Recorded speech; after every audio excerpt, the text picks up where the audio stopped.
Kita harus percaya dan yakin bahwa Ia menyertai kita untuk selama-lamanya.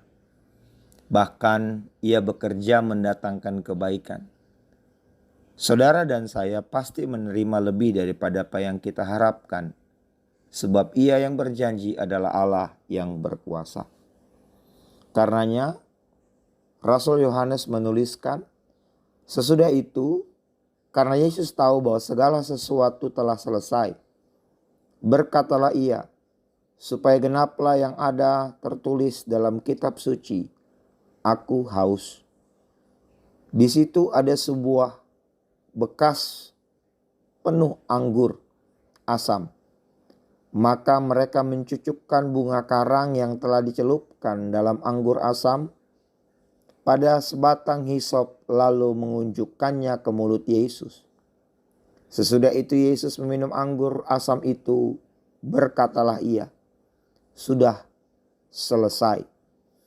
Lalu Ia menundukkan kepalanya dan menyerahkan nyawanya. Berbahagialah kita yang menerima kebenaran firman Tuhan.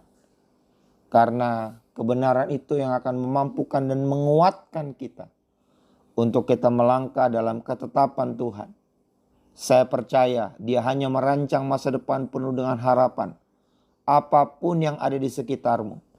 Pemazmur berkata, 1000 boleh rebah di kiri, 10.000 boleh rebah di kanan.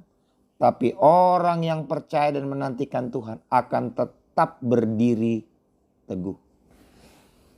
Saudara-saudara kekasih di dalam Tuhan, kata sudah selesai. Apa yang kita maknai dari kata sudah selesai?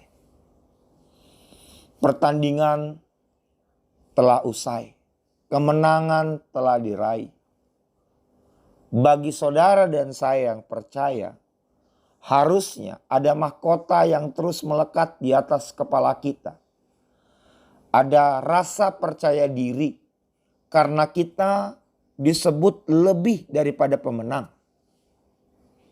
Tuhan telah menuntaskan segala sesuatunya yang membebani manusia sehingga manusia tidak dapat bergerak memaksimalkan potensi yang ada.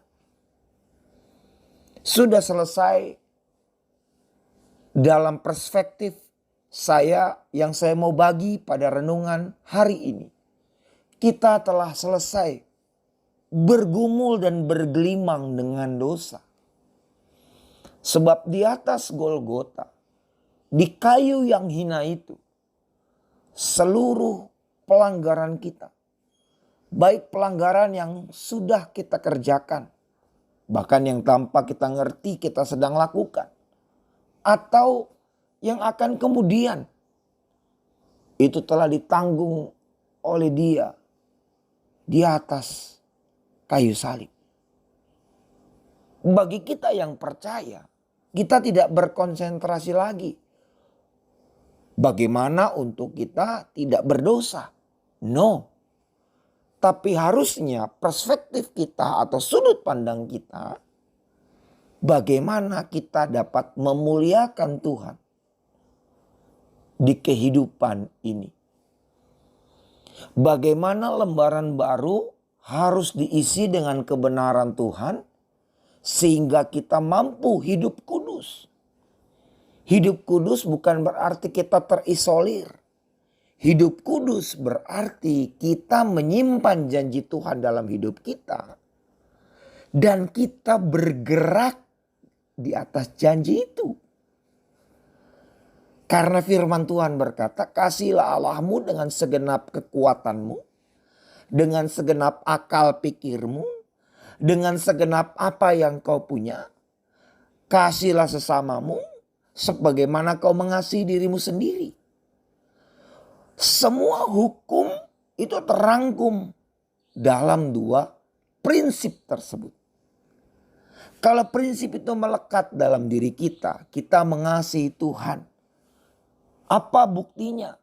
Kita punya hubungan, kita mau berdoa, kita tetap bersuka cita, kita mampu mengucap syukur dalam segala hal.